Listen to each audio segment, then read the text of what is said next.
Halo teman-teman semua, bersama Thomas di sini. Hari ini Topio Coding bakal memulai seri baru nih. Judulnya bahas soal interview. Jadi di seri ini kita bakalan bahas soal-soal interview yang pernah ditanyain sama tech startup di Indonesia. Seri ini bakal cocok banget sama teman-teman yang mau memulai karirnya sebagai software engineer. Kalau gitu langsung aja nggak pakai lama kita bahas bareng-bareng.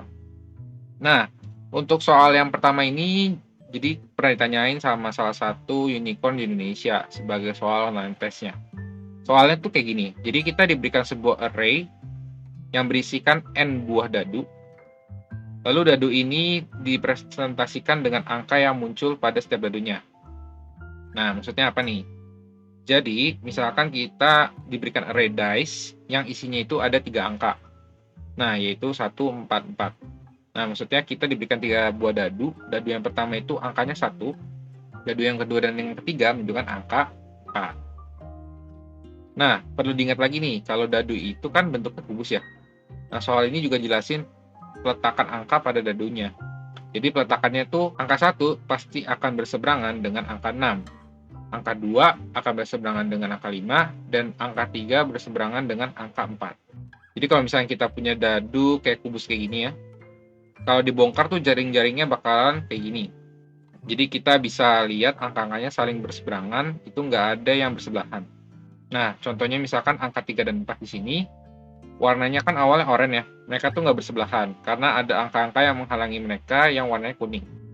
Nah, lalu pertanyaannya, berapa geseran minimal yang dibutuhkan untuk menyamakan semua angka pada dadu-dadu yang diberikan tadi?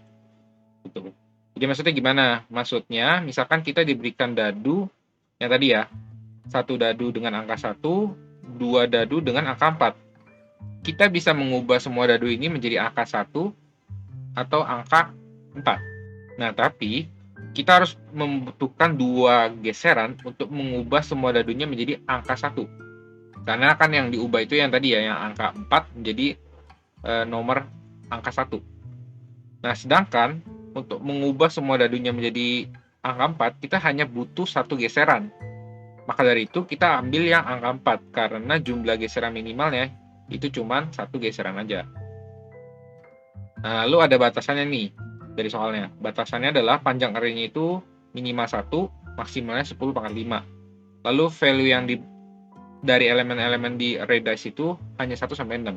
Ya, karena angka dari dice itu kan cuma 1 sampai 6 ya, angka dadu. Ya, jadi itu soalnya.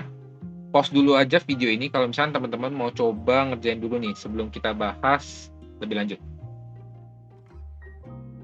Oke, kita bahas ya. Jadi satu hal yang penting teman-teman perlu ketahui yaitu perubahan angka yang saling berseberangan membutuhkan 2 geseran. Sisanya hanya membutuhkan 1 geseran. Contohnya kayak gini. Misalkan angka 1 kita mau ubah ke angka 2. Itu kan cuma butuh 1 geseran aja ya. Begitu pula untuk angka 3, 4, dan 5. Itu cuma butuh 1 geseran. Tetapi kalau misalkan untuk angka 6, karena angka 1 dan 6 itu berseberangan, jadi kita butuh 2 geseran. Lalu, cara ngerjainnya bisa dengan melakukan simulasi. Simulasi itu bisa dilakukan dengan cara mengubah semua dadu yang diberikan menjadi angka 1 sampai 6. Misalnya nih, kita tadi kan punya dadunya itu 1, 1, 4, 4 ya. Misalkan kita ubah menjadi angka 1 semua, ternyata butuh 2 geseran. Nah, coba kita ubah lagi menjadi angka 2. Ternyata lebih banyak lagi nih butuhnya, yaitu butuh 3 geseran. Nah, kita terus lakukan tersebut sampai angka 6. Dan bandingkan mana geseran yang paling minimum.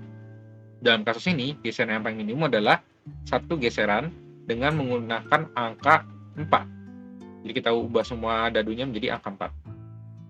Nah, sampai sini teman-teman udah kebayang belum ya? Bakal buat codingannya seperti apa? Kalau belum, yuk kita bahas sekalian. Jadi, langkah pertama itu kita perlu membuat pemetaan atau kayak mappingan gitu lah ya. Jadi angka-angka yang saling berseberangan. Jadi misalkan tadi kan yang udah ada ya pasangan yang saling berseberangan itu ada 16, 25, sama 34. Nah, lalu kita masukkan ke dalam array integer nih. Misalkan saya di sini masukin variabelnya itu double steps gitu ya nama variabelnya. Lalu kita masukin nih ada 0, 6, 5, 4, 3, 2, 1. Nah, berarti di sini maksudnya 6 akan berseberangan dengan 1, 5 berseberangan dengan 2, 4 akan berseberangan dengan 3. Lalu, selanjutnya kita membuat fungsi yang dapat digunakan untuk menghitung geseran untuk mengubah angka A menjadi B. Jadi misalkan nih, tadi kan kita udah buat variabel double steps. Lalu kita buat function lagi, namanya misalnya getStep to change. Dengan parameternya ada integer A dan integer B.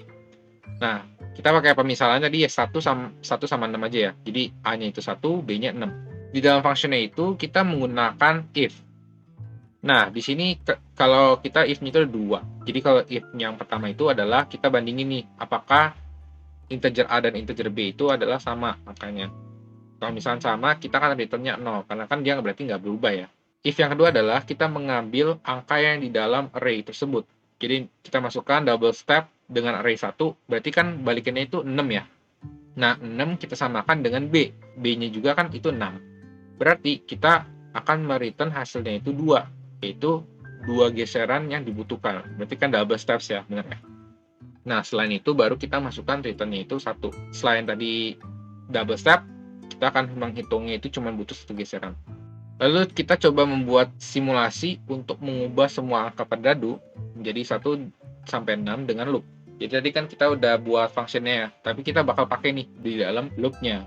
Nah, di sini kita akan bandingkan hasil dari setiap simulasi dan cari hasil yang paling minimal nih. Jadi dari function minimum step, kita akan buat dulu satu variabel current step, kita kasih inisialisasinya 0, lalu kita akan membuat sebuah loopingan, di mana ini akan menambahkan current step-nya. Jadi kita kayak dikalkulate lah istilahnya, dengan menggunakan tadi nih, yang function getStep to change gitu. Kita masukkan si dice-nya keberapa, yang array keberapa, sama i-nya gitu. Dari current step yang tadi, kita akan membandingkan nih dengan math.min gitu, function minimum. Kita ambil minimumnya, kita bandingkan antara minimum step dan current step. Minimum step di sini kita setnya itu sebagai max value dari integer gitu. Angka terbesar dari integer kita bandingkan dengan current step kita. Nah, nanti dari perbandingan minimum itu akan mendapatkan tuh hasil baru lagi tuh angkanya. Misalkan jadi semakin kecil kan berarti itu nanti yang bakal dipakai sebagai minimum step. Nah, di luar loopingan itu baru kita return min step-nya gitu. Jadi angka istilahnya minimal geserannya berapa banyak. Oke, untuk kompleksitasnya sendiri nih, untuk time complexity itu adalah ON. Jadi karena kita membutuhkan hanya satu loopingan, untuk kompleksitas ruangnya sendiri atau space complexity-nya hanya membutuhkan O1. Kok O1? Kenapa nggak ON? Kan ada array dice-nya dari si inputnya. Nah, jadi kalau misalkan kalian lihat nih, tadi yang di function minimum step itu kan ada integer n dan integer si array dice itu ya. Karena inputan itu bukan bagian dari algoritma penyelesaiannya. Jadi istilahnya ya cuman inputan doang gitu. Maka space yang input tadi itu diabaikan. Jadi kita cuman lihat algoritma penyelesaiannya dari kita doang. Oke, sekian pembahasan interview. Jangan lupa subscribe, like, and share. Dan kita bertemu di video berikutnya. Thank you.